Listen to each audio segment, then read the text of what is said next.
setia untuk mengikuti Tuhan. Saya jemput sidang umat untuk kita bangkit bersama-sama. Kita nyanyikan pujian keimanan kita.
Biarlah di pagi hari Tuhan, seberapa kami yang ada, seberapa kami yang hadir Tuhan, kami lebih untuk memuji berkata-Mu Bapa. Kami rindu hadirat-Mu Bapa. Jamah hati kami, kuduskan kami Bapa. Biarlah kami melalui hadirat-Mu kami ini nanti. Terima kasih Bapa Surga.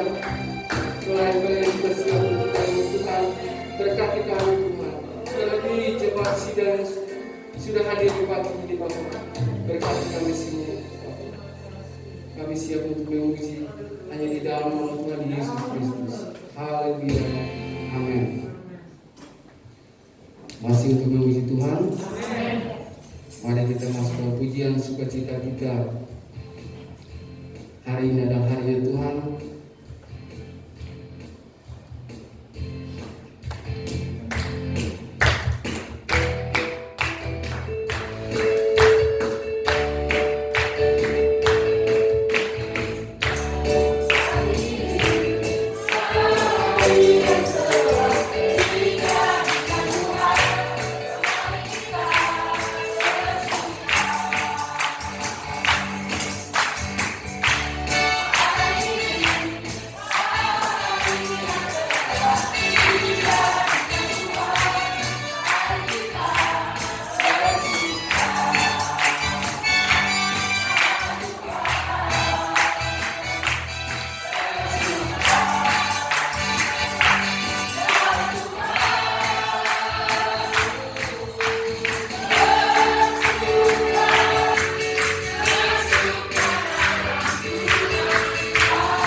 Mari kita siapkan korban bersama kita yang terbaik buat Tuhan. Kita menyanyikan pujian Aku Diberkati Tuhan.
Mari disiapkan hati dan pikiran kita. Sebelumnya kita baca jadwal untuk 1 minggu depan. Ya, mari kita sama-sama siapkan hati kita, pikiran kita untuk masuk dalam kebenaran firman Tuhan, dan kita berikan pujian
Ku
Tuhan, lebih dalam dari semua yang ku kenal. Tiada kasih yang melebihimu. Ku ada untuk menjadi penyembahmu, dan ku ingin mengenalmu Tuhan, lebih dalam dari semua yang ku kenal. Tiada kasih yang melebihimu. Ku ada untuk menjadi penyembahmu. Selamat pagi. Shalom. Shalom. Puji nama Tuhan. Pagi hari ini kita akan melihat ada satu kata-kata yang sudah tidak asing. Tak kenal maka tak sayang. Tak kenal maka tak sayang. Ya, kita boleh melihat bahwa kalau kita tidak kenal maka kita tidak sayang. Tapi kalau kita kenal, tentu pasti kita sayang. Ya. Ada yang kenal siapa dia? Siapa? Siapa? Tuhan Yesus. Kenal atau tahu? Tahu. Kalau tahu belum tentu tidak kenal. Kalau kenal pasti tahu. Saudara tahu dia? Tahu. Saudara kenal dia? Yakin? Oke. 2 Petrus 3 ayat 18. Tetapi bertumbuhlah dalam kasih karunia dan dalam pengenalan akan Tuhan dan Juru Selamat kita, Yesus Kristus. Baginya kemuliaan sekarang dan sampai selama-lamanya. Boleh sama-sama kita baca 1, 2, 3.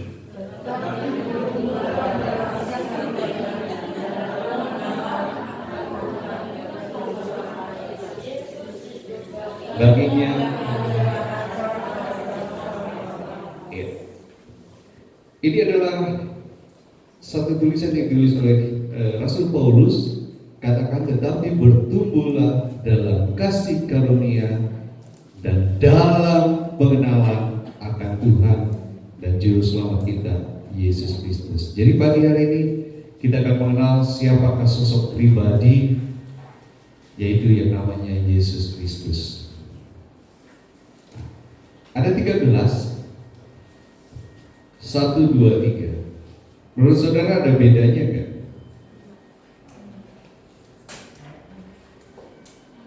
Satu, 2, dan 3 gelas. Apakah ada bedanya? Bedanya apa? Satu lebih besar. Angkanya. Ada yang angkanya, ada besarnya. Udah lupain aja deh.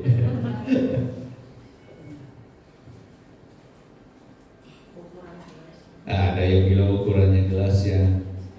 Oke. Sama. 3 gelas ini adalah menggambarkan posisi hati kita ketika kita mau mengenal Tuhan. Yang bedanya adalah respon berikutnya.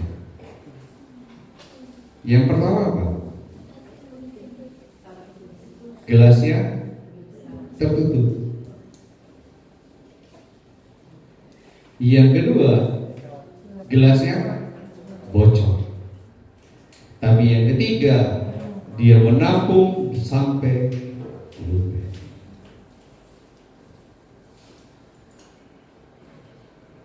Berbicara bejana hati kita. Kalau saudara ditanya apakah saudara kenal Tuhan, ada yang bilang iya. Tapi kalau saudara cek, apakah posisi hatimu saat ini sedang tertutup untuk apakah saudara kenal Tuhan tapi bocor hatimu sehingga tidak bisa penuh? Atau saudara benar-benar terbuka untuk mengenal Tuhan sampai itu melimpah di dalam hatimu? Saya tidak akan lanjut dulu sampai saudara mengerti di sini ya, bahwa ada 3 gelas, semua sama. Kenapa ada isinya? Karena buat saya adalah berbicara tentang mengenal Tuhan, pasti orang itu sudah tahu terlebih dahulu siapa Tuhan itu. Betul ya? Saya berharap di sini semua sudah tahu siapa itu Tuhan Yesus, dan saudara sudah menerima keselamatan daripada Tuhan Yesus Kristus. Oleh karena itu saya analogikan dia sebagai gelas yang tidak terisi penuh, karena saudara sudah tahu. Tetapi dalam perjalanan waktu, apakah sikap hatimu untuk mengenal Tuhan sama seperti gelas nomor 1, atau sama seperti gelas nomor 2, atau seperti gelas nomor 3? Karena itu akan berbeda.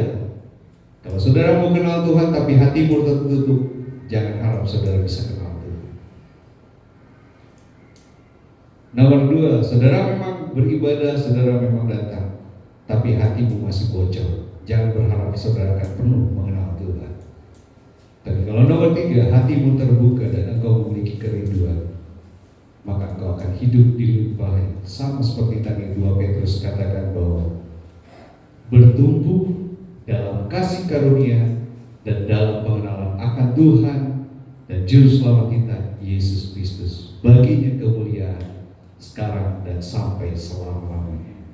Jadi pengenalan kita akan Tuhan Yesus Kristus itu harus benar-benar mendalam. Saya tahu Pak Jokowi, saya kenal Pak Jokowi, tapi Pak Jokowi belum tentu kenal saya. Benar kan? Saya kenal Butari, saya tahu Butari, tapi apakah saya lebih mengenal dia dibanding suaminya? Saya kenal istri saya dan saya pasti tahu lebih dalam tentang istri saya dibanding Pak Uparagus, karena saya kenal istri saya.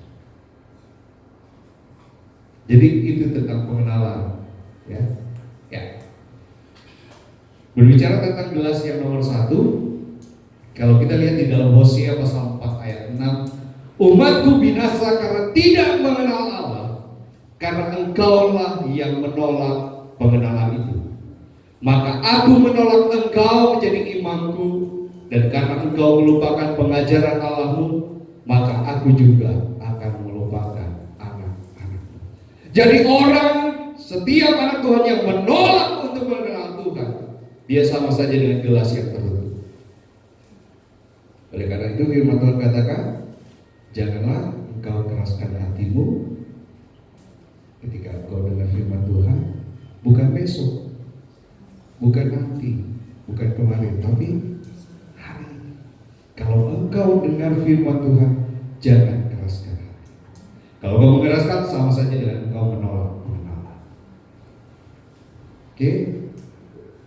Lalu kalau gelas yang nomor 2 dalam Hosea 4 ayat 1, dengarlah firman Tuhan, hai orang Israel, sebab Tuhan mempunyai perkara dengan penduduk negeri ini, sebab tidak ada kesetiaan, tidak ada kasih, dan tidak ada pengenalan akan Allah di negeri ini. Artinya bahwa saudara mungkin datang beribadah, saudara mungkin datang melakukan pelayanan dan yang lain, tapi di dalam hatimu masih tidak ada kesetiaan, masih engkau tidak memiliki kasih yang sungguh-sungguh, maka pengenalanmu itu sama saja dengan gelas yang bocor. Karena kalau kita bocor besar, kita tahu, betul ya. Kalau kita bawa motor bannya kempes besar, pasti kita tahu. Tapi namanya bocor halus, saudara tahu? Belum. Oleh karena itu kita harus belajar sungguh-sungguh, lebih mengenal lagi. Supaya apa? Dalam hatimu jangan sampai banyak bocor yang halus. Saudara masih bisa menyimpan dendam, saudara masih menyimpan kedengkian, saudara masih ada akar pahit, saudara masih sering baper apa? Bawa perasaan lah, ya. Semua masih ada sesuatu yang di dalam kita ketika kita menerima sesuatu selalu merespon dengan negatif. Tetapi yang Tuhan mau, kita lihat di dalam Hosea 6 ayat 6, sebab aku menyukai kasih setia dan bukan korban sembelihan, dan menyukai pengenalan akan Allah lebih daripada korban-korban bakaran. Jadi bukan hanya sesuatu yang saudara beri atau sesuatu yang saudara bawa, tetapi Tuhan yang mau adalah hatimu menyukai pengenalan akan Allah. Jadi kalau kita datang seperti gelas yang utuh dan kita terbuka, tidak ada tutupnya, tidak ada bocornya, maka saudara akan menerima kelimpahan ketika saudara mengenal Dia lebih lagi. Jadi hari ini kita katakan bahwa tak kenal maka tak sayang. Itu yang Tuhan mau. Karena berbicara tentang pengenalan adalah jangan sampai gelas kita tertutup, jangan sampai kita bocor, tapi kita datang dengan terbuka hati kita, dengan satu gelas yang utuh, menerima pengenalan akan Tuhan, dan itu berlimpah di dalam kehidupan kita, dan itu akan mengalir. Karena kalau kita datang dengan sama seperti di dalam Injil dikatakan, kalau saudara menerima anggur yang baru, nggak bisa pakai kantong yang lama. Saudara harus memakai kantong yang baru. Tapi kalau hatimu ketika datang kepada Tuhan masih dengan hati yang lama, jangan saudara berharap bisa menerima sesuatu yang daripada Tuhan. Karena hidup kita ini bukan hanya sekedar terima Yesus selamat udah selesai, tidak. Tetapi yang Tuhan mau adalah kita mengenal lebih lagi, ya, supaya kehidupan kita semakin bertumbuh dalam pengenalan akan Tuhan. Nah, sekarang kembali lagi ke gambar ini. Saudara tahu Dia? Saudara kenal Dia? Oke, itu jawaban saudara aja. Saya nggak perlu tahu. Karena yang tahu adalah saudara dengan Tuhan. Sampai seberapa dekat saudara sama Dia? Saya dulu, kalau dulu waktu pacaran, dulu belum jadi. Kalau di pendekatan selalu cari alasan supaya bisa kenal. Betul ya Bu? Jangan merem Bu, pura-pura enggak. Dulu selalu aja ada alasan untuk cari-cari gimana caranya dekat. Benar nggak? Benar ya? Yang kecil-kecil belum. Tapi yang sudah masuk rumah tangga ini, yang sudah mau muda, selalu aja ada alasan untuk kita bagaimana caranya dekat, kenal. Oleh karena itu, biar milikilah hati yang selalu bagaimana caranya untuk bisa dekat dengan Tuhan. Yesaya 11 ayat 2, Roh Tuhan akan ada padanya, roh hikmat dan pengertian, roh nasihat dan keperkasaan, roh pengenalan dan takut akan Tuhan. Berbicara pengenalan akan Tuhan itu spirit, roh, rohani ya. Bukan hal yang berbicara secara fisikal, tetapi berbicara tentang roh. Ini berbicara tentang nubuatan, bagaimana Yesus ketika datang nanti ke dalam dunia sebagai firman itu yang jadi manusia. Dikatakan bahwa Yesus saja ketika diutus Bapaknya, Dia memiliki roh pengenalan dan takut akan Tuhan. Oleh karena itu, Dia setia sampai mati di atas kayu salib, karena Dia memiliki roh pengenalan dan takut akan Tuhan.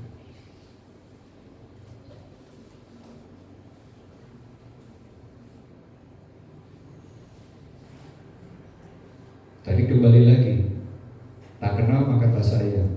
Saudara yakin kalau Tuhan Allah Bapa kita itu mengenal kita? Yakin? Mazmur 139 ayat 1. Untuk pemimpin biduan Mazmur Daud, Tuhan, Engkau menyelidiki dan mengenal aku. Kalau tidak salah, ya saya kira saya agak lupa bahwa Tuhan saja kenal ketika kita masih di dalam, ketika itu masih diolah saja Tuhan sudah tahu. Dia kenal. Oleh karena itu Dia nyatakan di dalam Yohanes 3 ayat 16, karena begitu besar kasih Allah akan dunia ini sehingga dikaruniakan anak yang tunggal, supaya setiap orang yang percaya kepada tidak binasa, melainkan beroleh hidup yang kekal. Dia beri semua pada setiap dia tahu kepada setiap manusia. Dia kenal pribadi saya, dia kenal pribadi saudara sidang jemaat yang ada. Bahkan sampai anak dia kenal.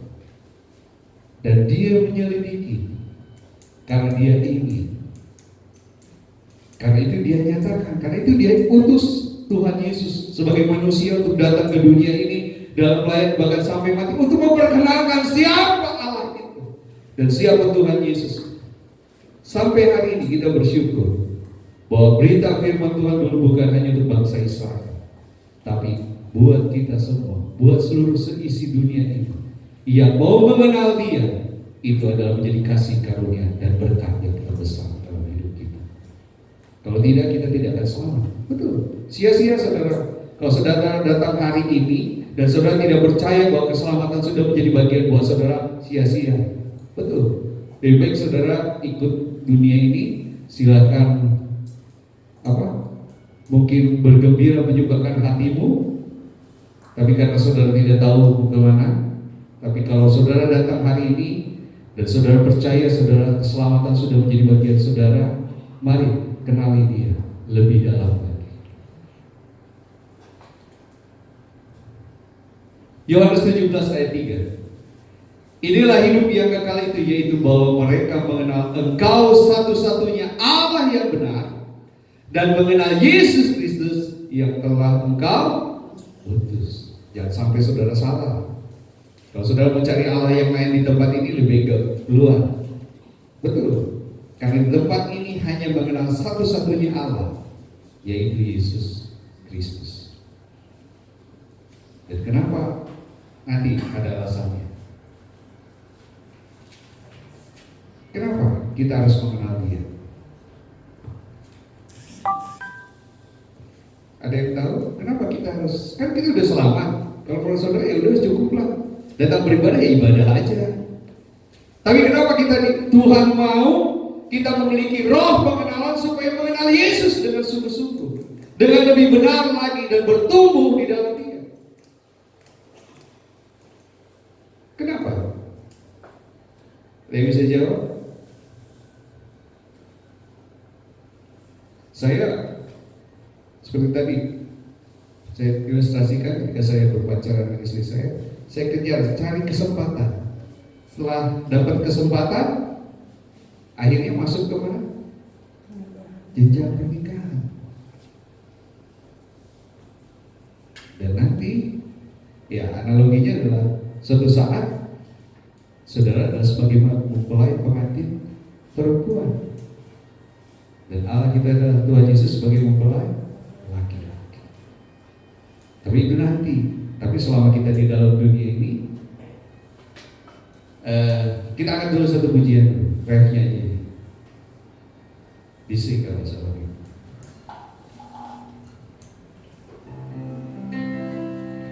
Hanya Engkau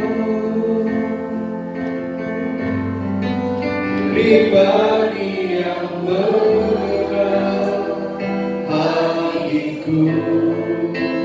Tiada yang tersembunyi bagimu, seluruh isi hatiku Kau tahu, dan bawaku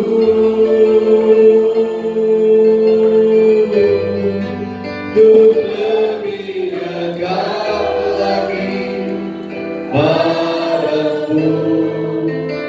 Hingga dalam indahnya dekapan kasih-Mu.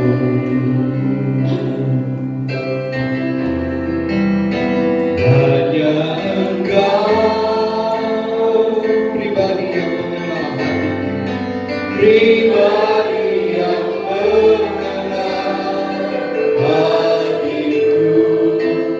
Tiada yang tersembunyi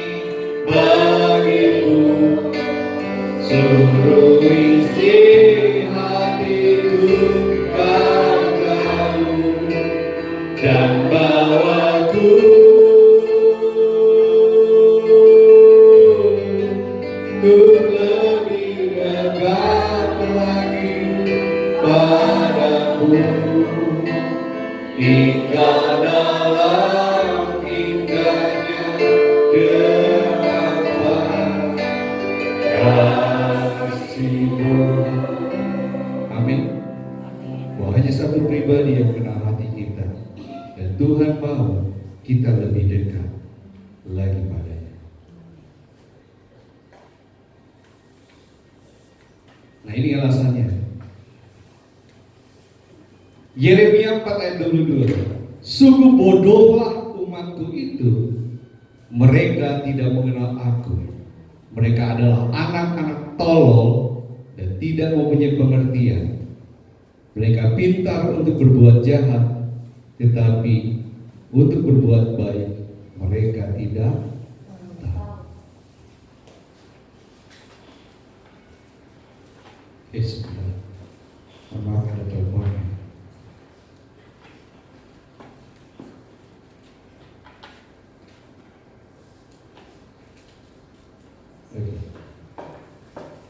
Dari telepon dari atas, suruh jemaat yang baca. 1, 2, 3. Sungguh bodohlah umatku, mereka tidak mengenal aku. Mereka adalah anak-anak tolol dan tidak mempunyai pengertian. Mereka pintar untuk berbuat jahat, tapi untuk berbuat baik mereka tidak tahu. Bukan saya ngomong kali ya. Ya. Ini firman Tuhan ya. Jadi kalau orang yang tidak mengenal Tuhan, namanya saudara yang nyebut ya, bukan saya. Bukan saya. Firman Tuhan ini. Firman Tuhan katakan, sungguh bodohlah. Saya paling enak, mohon maaf. Yang ngomong bodoh itu orang Sumatera, betul nggak? Bilangnya apa? Tolong. Pakai K ya, bodoh ya kalau nggak salah. Ada sedikit K, betul nggak? Kalau orang Sumatera masih ada K-nya kalau orang bilang bodoh. Sungguh bodohlah umatku itu. Mereka tidak mengenal aku. Mereka adalah anak-anak. Saya nggak mau sebutin ya. Ini firman Tuhan. Yeremia katakan, ini bukan buat orang lain, ini buat orang Israel. Orang Israel adalah orang yang kenal siapa Tuhan, yang sudah menyelamatkan keluar dari Mesir, masuk tanah perjanjian. Tapi Yeremia katakan lewat firman Tuhan, sungguh bodohlah umatku itu. Mereka tidak mengenal aku. Mereka adalah anak tolol dan tidak punya pengertian.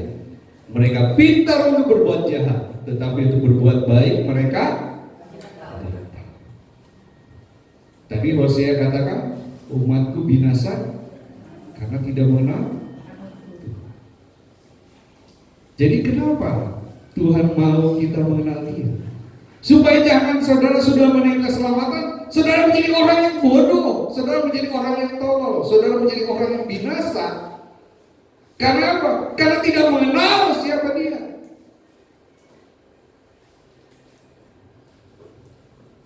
Saya ingat kalau saya jalan sama Dev, misalnya pergi belanja keperluan, misalnya ke mall, dia udah gak canggung-canggung lagi.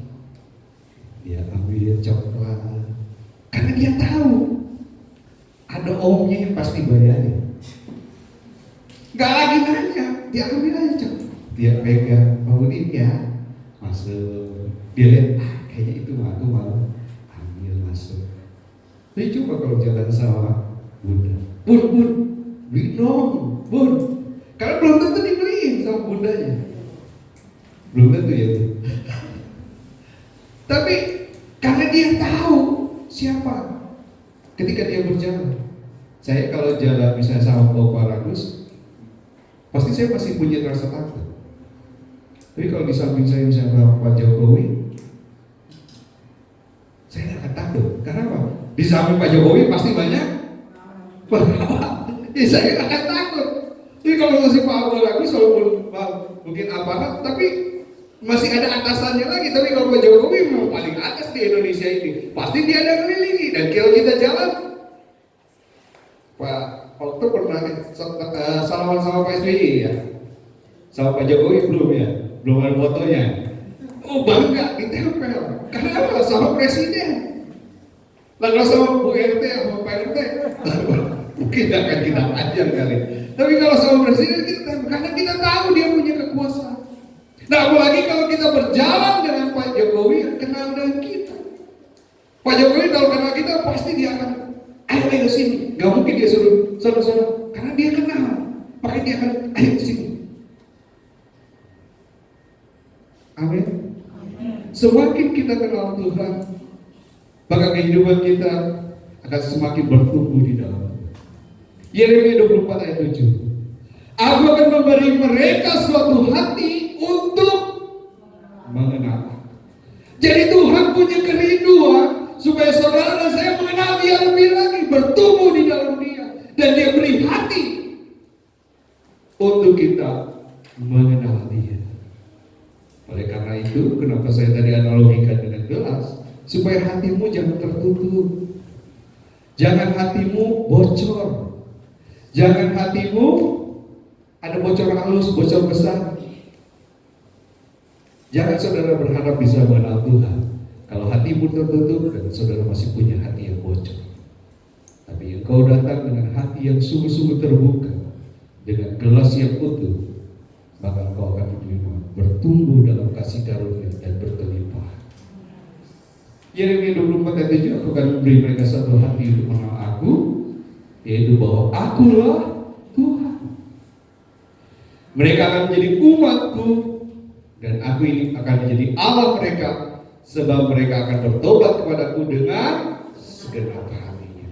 Karena itu firman Tuhan katakan, kasihilah Tuhan Allahmu dengan segenap hatimu, dengan segenap jiwamu, dan dengan segenap akal. Jadi gak bisa dipisah, semua harus utuh. Berbicara kita mengasihi dan ya, Yesaya 11 ayat 9. Tidak ada yang akan berbuat jahat atau yang berlaku busuk di seluruh gunungku yang kudus, sebab seluruh bumi penuh dengan pengenalan akan Tuhan, seperti air laut yang menutupi dasar. Kalau saudara di tempat yang dalam, saudara tidak akan bisa melihat dasar, kecuali kalau airnya bersih. Tapi sebersih-bersihnya, kalau saudara itu airnya dalam banget, saudara tidak akan bisa lihat dasar. Saudara akan bisa melihat dasarnya di mana? Di pinggir. Coba ke pantai, saudara akan bisa lihat dasarnya. Orang saudara injak. Jadi kalau pengenalan kita dangkal, ini tolak ukurnya cuma ini. Saudara kenal atau tidak dengan Tuhan? Kalau bahwa Tuhan katakan di tempat gunungku yang kudus tidak ada buat yang buat jahat, tidak ada yang berlaku busuk, karena seluruh bumi penuh dengan pengenalan akan Tuhan, seperti air laut menutupi dasar. Jadi kalau kehidupanmu masih ada ini, berarti saudara belum kenal Tuhan.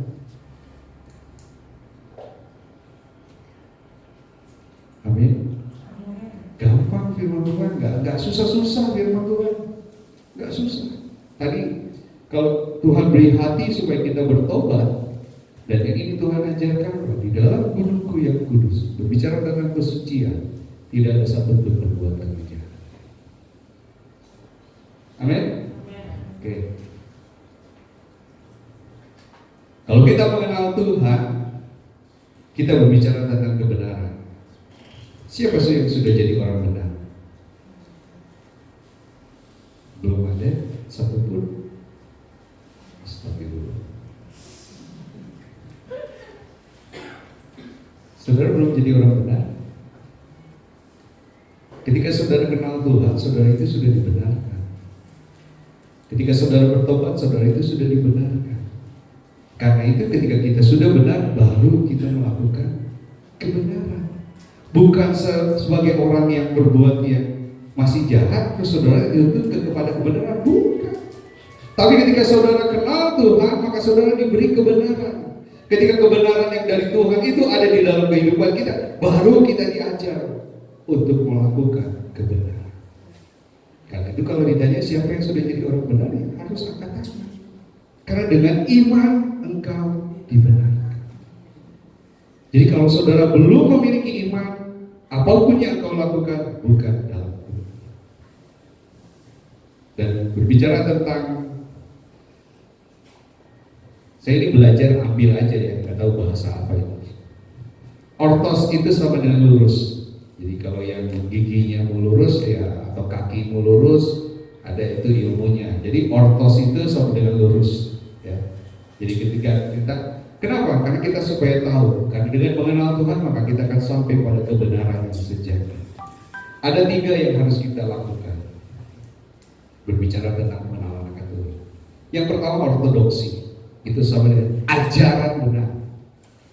Lalu yang kedua ortolatria, ibadah yang benar. Dan yang ketiga ortopraksia, perilaku yang benar. Boleh dipisah? Tidak boleh. Boleh setengah-setengah? Nggak boleh. Karena ini adalah satu jadi keutuhan yang utuh dalam mengenal anak Tuhan. Berbicara tentang kebenaran yang sejati. Jadi nggak bisa saudara cuma hanya belajar, tapi saudara tidak pernah ibadah dan tidak pernah lakukan. Seperti tong kosong bunyi, nyari bunyinya, bahasa peribahasa ya. Lalu ibadah doang, tapi saudara nggak pernah baca firman Tuhan, nggak pernah belajar, nggak pernah melakukan. Saudara jadi kayak mayat hidup aja, datang kayak zombie cuma. Jalan doang, hidup doang, tapi kayak mayat. Ortopraksia, perilaku yang benar. Saya nggak yakin kalau orang yang tidak punya pengajaran, tidak punya ibadah, dia bisa melakukan yang benar. 3 ini harus jadi satu kesatuan. Sama seperti tadi Matius katakan bahwa kalau kita mengasihi Tuhan, sebulat hatimu, sebulat jiwamu, sebulat hatimu. Jadi ajaran, ibadah, dan perilaku harus benar. Karena bukan berbicara tentang pengajaran-ajaran sesat, bukan hanya sekarang, dulu saja. Ketika zaman rasul-rasul sudah banyak pengajaran yang sesat. Apalagi di saat hari ini. Ya mungkin ada kesaksian tentang Mormon, mau apa, saksi Yehova, mau ya. Bahkan sekarang mungkin yang per YouTube Bapak Dubes ya paling sering nonton YouTube. Ada hamba Tuhan dengan hamba Tuhan, ramai, saling. Ya, saya tidak mau ikut-ikut, tapi kembali kepada ajaran firman Tuhan. Ya, ada yang bilang Yesus diciptakan, padahal itu orang Kristen. Ada yang bilang Yesus, karena tanya Allah Bapa, ketika butuh ini, langsung mau pecah belah. Jadi lalu mau pecah belah jadi ini. Banyak. Tapi kalau saudara tidak punya iman yang kuat, iman yang benar, saudara akan masuk dalam pengajaran yang salah. Dan semakin hari ini akan semakin banyak. Karena apa? Mungkin perilakunya benar, orang sini banyak pengikutnya. Tetapi kalau ajaran dan ibadahnya tidak benar, itu yang harus hati-hati.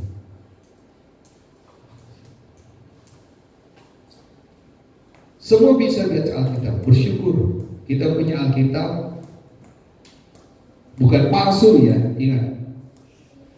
Alkitab kita sudah banyak diterjemahkan, sehingga kalau orang tanya, mana Alkitab yang asli? Kita harus bisa jawab, memang tidak ada satupun Alkitab kita yang asli. Karena tidak ada satupun yang Tuhan Yesus tulis sendiri di Alkitab, nggak ada. Semua diilhamkan lewat Roh melalui siapa? Rasul dan para nabi. Dan mereka menulis. Dan tulisan itu banyak bahkan berdasarkan bukti sejarah bahwa Alkitab kita yang paling lengkap bukti sejarahnya. Oleh karena itu, kalau ditanya, ya memang nggak ada satupun yang asli ini sumbernya satu terus nggak ada. Betul. Tetapi Alkitab itu ditulis oleh para rasul dan waktu rentangnya tidak terlalu jauh dengan ketika kitab-kitab gulungan manuskrip itu dikumpulkan, diterbitkan atau ketika diteliti, tidak jauh dari kehidupan para rasul saat itu. Jadi bersyukur bahwa kita semua bisa baca Alkitab, baik dari yang mungkin bahasa daerah, bahasa nasional sampai semua sudah diterjemahkan. Saudara mau lewat Alkitab, mau lewat internet, mau lewat apa? Mungkin audio saja, ada banyak. Bahkan di YouTube banyak. Kalau pengen tidur nyenyak 1000 ayat dengarkan. Saya terus terang itu saya lakukan ketika saya di rumah sakit. Saya nggak bisa tidur sampai pada satu waktu hari keberapa saya sudah nyerah sama dok, saya kasih obat tidur. Saya nggak bisa tidur karena saya gelisah. Saya sudah dengar ini handphone paling cuma buat 2 jam kalau dengar itu kan. Gak tidur karena masih kayak pikirannya kayak jalan. Dikasih obat pun cuma 2 jam 3 jam habis itu. Saya dulu ketika di rumah sakit 6 hari, biasanya kalau di rumah baca paling 1-2 pasal.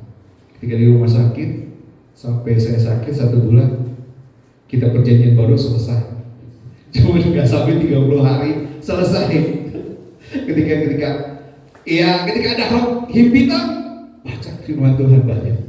Udah gak tahu kan, apalagi udah menyerah.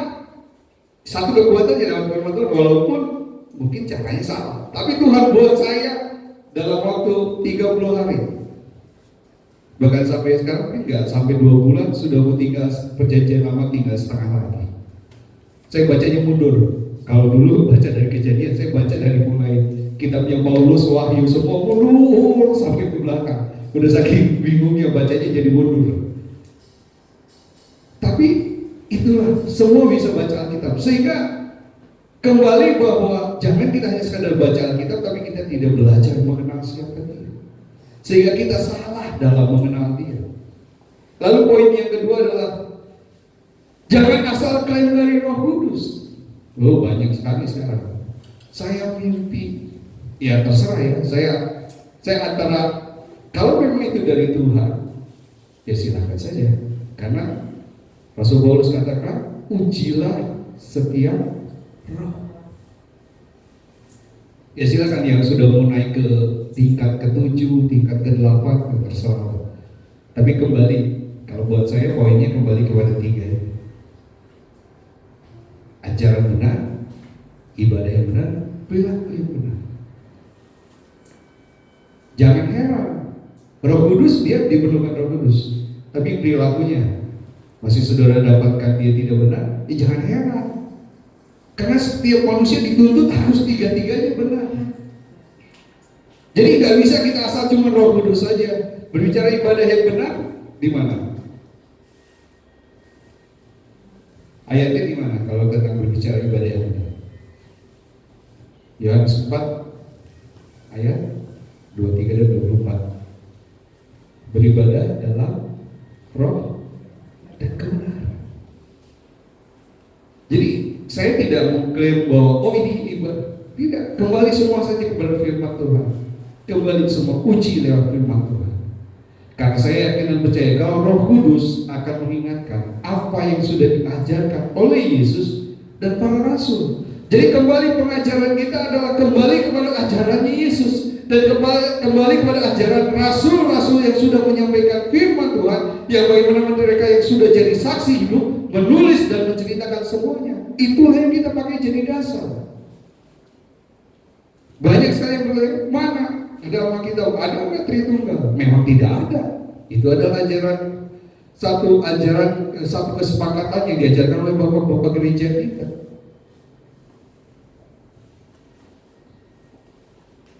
Jadi berbicara tentang baca Alkitab, berbicara tentang Roh Kudus pasti akan mengingatkan kita. Oleh karena itu kebenaran itu menjadi satu hal yang penting tadi. Ajaran benar, ibadah benar, dan perilaku benar. Hosea 6 ayat 6 tadi, sebab aku menyukai kasih setia dan bukan korban sembelihan, dan menyukai pengenalan akan Allah lebih daripada korban-korban bakaran.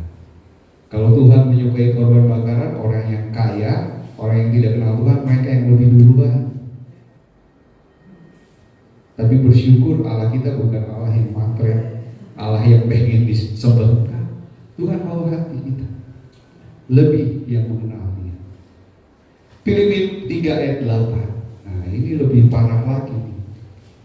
Tadi udah bodoh, tolol, ini berani nggak masuk ke level ini? Filipi 3 ayat 8. Baca sama-sama ya, biar nggak terlalu ini. 1, 2, 3. Karena pengenalan akan Kristus Yesus Tuhanku lebih mulia dari semuanya. Oleh karena Dialah aku telah melepaskan semuanya itu dan menganggapnya sampah supaya aku memperoleh Kristus. Nah ini. Berat, betul, berat. Karena apa? Karena sesuatu yang kita itu ya, kita cintai, mungkin drakor, mungkin apa ya? Hah? Mungkin uang, pekerjaan, kebiasaan kita, game, handphone, hidup tanpa handphone kayak udah, handphone gue rusak, Paulus itu bukan orang sembarangan, sudah. Mungkin orang terpandang, orang punya detail, orang punya kehormatan semua, tapi dia katakan semua aku anggap rugi, bahkan itu jadi sampah. Yang penting aku memperoleh Kristus Yesus. Bahkan anak kita bisa jadi menghambat kita untuk mengenal Dia. Oleh karena itu pintar-pintar. Bahkan anak bisa jadi sesuatu yang dipakai oleh iblis membuat kita. Ya. Karena itu segala sesuatu sekarang iblis akan buat apapun supaya saudara tidak kenal Yesus. Tetapi saudara harus berani juga mengambil keputusan seperti Paulus. Semua aku anggap rugi, bahkan semua aku anggap sampah. Hanya Dia yang lebih mulia dari segalanya. 2 Petrus 1 ayat 8. Sebab apabila semuanya itu ada padamu dengan berlimpah-limpah, kamu akan dibuatnya menjadi giat dan berhasil dalam pengenalanmu akan Yesus Kristus Tuhan kita. Jadi kalau semua, ya nanti saudara boleh baca 2 Petrus 1 ayat 1 sampai 8 di rumah. Ada padamu berlimpah-limpah, kamu akan dibuatnya menjadi giat dan berhasil. Di dalam ayat 2 di sana dikatakan bahwa kasih karunia dan damai sejahtera, kalau itu ada dalam padamu. Ayat 3 berbicara tentang kuasa ilahinya. Lalu yang keempat berbicara tentang dalam kodrat ilahi. Yang kelima berbicara tentang iman. Kalau imanmu pada kebajikan pada pengetahuan pada pengetahuan, penguasaan diri ketegunan kesalehan pada kasih akan saudara-saudara, dan terakhir kasih akan semua orang. Maka semuanya ini kembali lagi ke dalam ayat 8. Kalau apabila semuanya itu ada padamu dengan berlimpah-limpah, kamu akan dibuat menjadi giat dan berhasil dalam pengenalanmu akan Yesus Kristus. Jadi kalau semuanya ini ada dalam kehidupan kita, saya yakin dan percaya saudara sudah masuk dalam bertumbuh dan mengenal Dia. Ya. Terakhir, poin terakhir, pernah dengar cerita, mungkin Bapak Gembala pernah sampaikan di dalam 2 Samuel ayat 6, nanti di rumah saudara, tentang bagaimana Uza mati, ya. Uza itu mati karena memegang tabut perjanjian Allah. Karena tabut itu mau jatuh.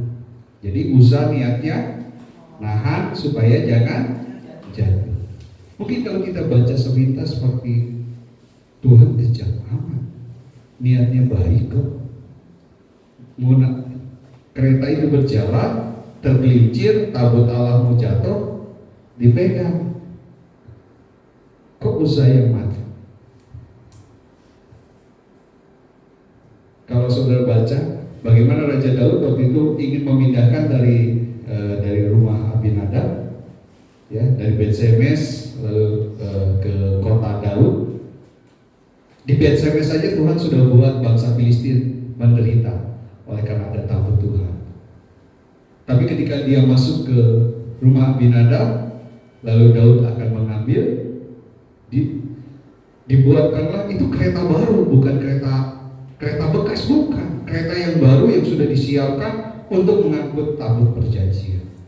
Tapi sehingga Abinadab, 2 Uza ini, Ahio dan Uza, dia anaknya Abinadab, dia mengawal. Ahio di depan, si Uza ini di samping. Tapi oleh karena kejadian tadi sehingga Uza mati, sehingga Daud menjadi marah. Sehingga tabut ini ditaruh sementara di rumah Obed-Edom. Nah, tahu kan kalau cerita Obed-Edom. Obed-Edom justru 3 bulan tabut itu ada di situ, justru dia diberkati dengan berlimpah.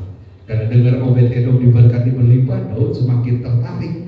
Waduh, kalau ada tabut, karena dia tahu, ya, ada tabut sehingga dia ambil, dia pindahkanlah tabut itu dari Obed-Edom ke kotanya Daud, Yerusalem. Tapi apa yang dilakukan oleh Daud? Dia panggil orang-orang Lewi untuk mengangkat tabut itu, dan setiap 7 langkah ke-7 ada korban persembahan. 1, 2, 3, 4, 5, 6 stop, korban persembahan. Jalan lagi, dan itu berterus sampai ke kota Yerusalem, dan itu selamat. Yang menjadi poinnya menurut saudara, kenapa di langkah awal Daud gagal, tapi di langkah kedua Daud bisa berhasil? Menurut saudara, gak apa-apa kalau kita diskusi, biar gak terlalu, kan jarang-jarang saya khotbah di sini kan. Saya jauh khotbah di rumah. Kira-kira menurut saudara kenapa?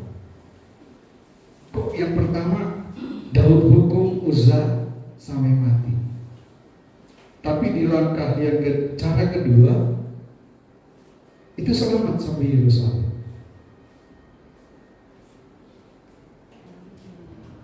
Ya, karena mulai mengenal Allah. Kira-kira ada yang lain? Pak, boleh Pak, gak apa-apa, kita diskusi aja. Kan kita juga sudah sama-sama menjalani Pak, harus banyak diskusi. Otak harus terus dipakai supaya gak jadi pikun. Kira-kira apa? Ada yang ini, punya ini? Kira-kira?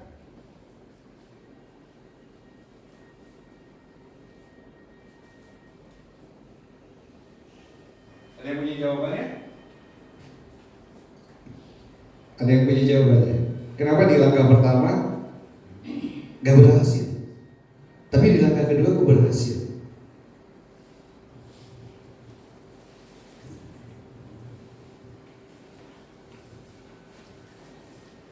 Bedanya di caranya.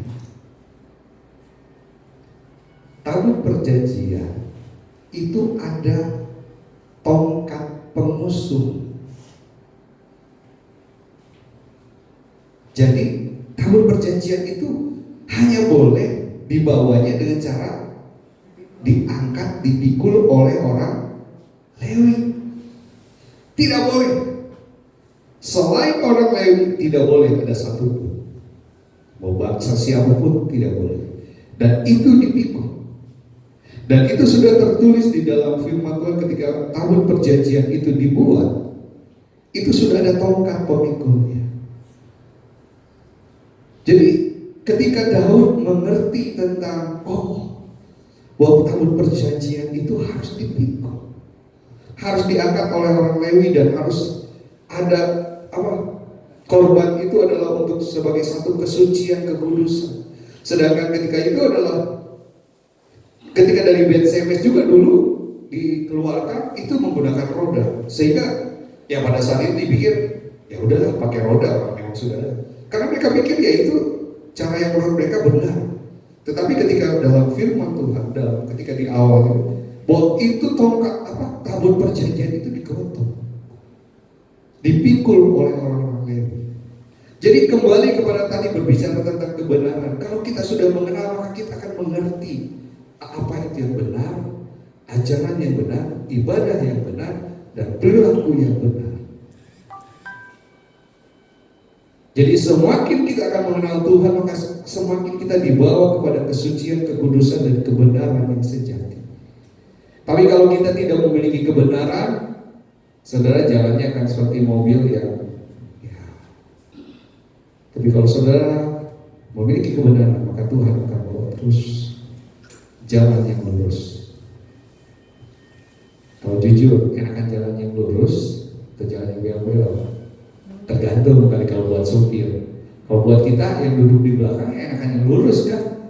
Coba kalau lagi tidur, miring sana miring sini, mana enak? Tapi kalau buat supir kadang kalau lurus terus ngantuk. Tapi kalau belok-belok enggak juga, tergantung lah. Tapi buat kita sebagai pengikut, kita maunya yang lurus-lurus aja, benar nggak? Maunya jalan tol bebas hambatan, nggak ada sakit, nggak ada susah, duit penuh terus ya, benar nggak? Jujur aja, saya juga maunya begitu, nggak usah ada, kalau perlu nggak ada masalah gitu. Tapi ya itulah yang Tuhan mau, Tuhan bawa untuk kita lebih mengenal lagi Dia. Amin. Kita sama-sama bangkit berdiri. Daku ini mengenal Tuhan lebih dari depan. Yang tahu boleh lebih keras suaranya. Dilaku. Refnya dulu.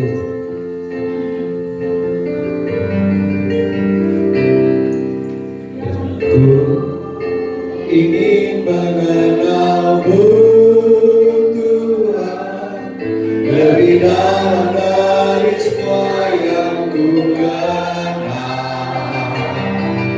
Tiada kasih yang melebihimu.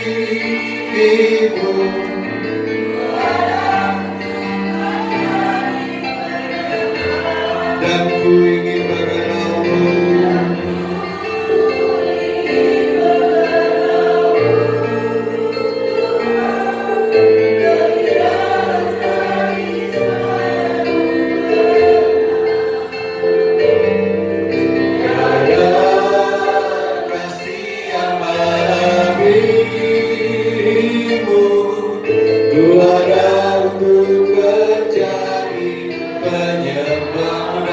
Bila ku buka mataku,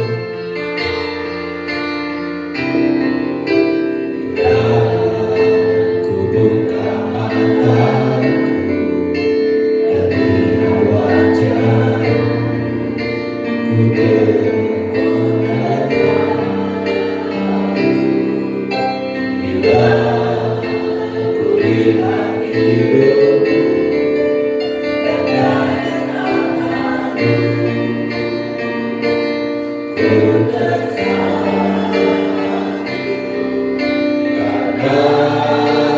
dan semua yang baik dalam hidupku, itulah kau beri kesempatan baru. Aku ingin mengenalmu Tuhan lebih dalam dari semua yang ku kenal. Tiada kasih yang melebihimu. Ku ada untuk menjadi penyembahmu dan ku ingin mengenalmu Tuhan.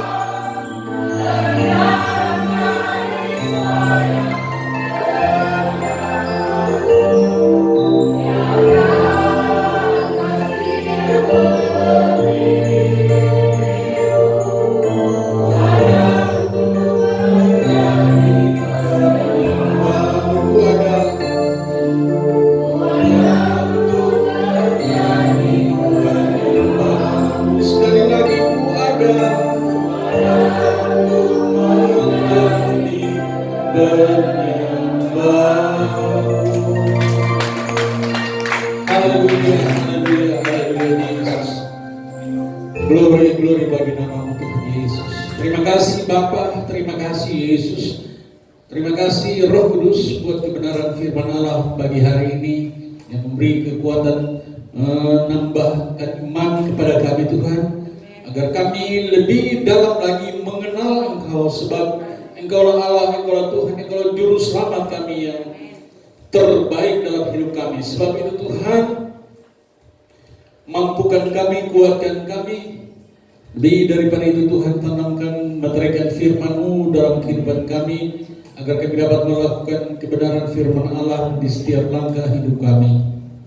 Berkati hamba-Mu yang sudah menyampaikan kebenaran firman Allah di pagi hari ini. berkati dalam pelayanan, berkati dalam rumah tangga, berkati dalam tugas dalam pekerjaan. Terima kasih Bapa, berkati umat-Mu yang sudah datang bersekutu dengan Engkau lewat ibadah pagi hari ini. Berkati dengan berkat yang datang daripada Tuhan dalam tugas, dalam pekerjaan, dalam usaha, mata pencarian mereka. Kiranya Tuhan memberkati, buka jalan bagi mereka yang tertutup jalan, yang lemah Tuhan kuatkan, yang susah Tuhan hiburkan. Bahkan kalau ada di antara kami yang datang dengan kesakitan, Tuhan, kami percaya bahwa oleh bilur-bilur Yesus segala sakit penyakit kami Tuhan sudah tanggung di atas kayu salib, dan kesembuhan menjadi bagian umat ketebusan. Terima kasih Bapa. Kami berdoa bagi umat-Mu yang tidak hadir pada pagi hari ini dalam keadaan kelemahan. Tuhan kuatkan mereka, yang dalam keadaan kesusahan Tuhan hiburkan, dalam keadaan sakit Tuhan lawati mereka dengan kasih kuasa dan mujizat-Mu, nyatakan kesembuhan-Mu kepada mereka. Di dalamnya nama Tuhan dipuji, nama Tuhan dipermuliakan. Kami berdoa bagi bangsa dan negara kami Indonesia. Tuhan tolong berikan hikmat kepada para pemimpin bangsa dan negara ini, agar mereka dapat memimpin bangsa dan negara ini seturut dengan kehendak-Mu ya Bapa. Terima kasih Tuhan Yesus.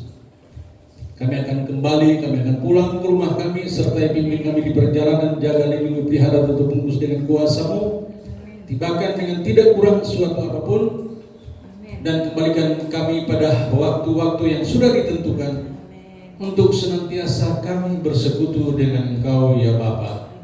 Sempurnakan doa kami. Itu sebabnya kekasih-kekasihku, marilah angkat tanganmu dan terimalah berkat dari Allah Bapa, kasih sayang daripada Tuhan kita Yesus Kristus, damai sejahtera, sukacita dari Allah Roh Kudus kiranya tinggal menaungi hidupmu mulai saat pagi hari ini, besok seterusnya, bahkan sampai Maranatha.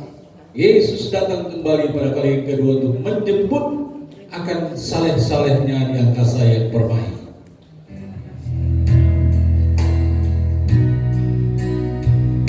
Ku yakin memberkati aku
Ya?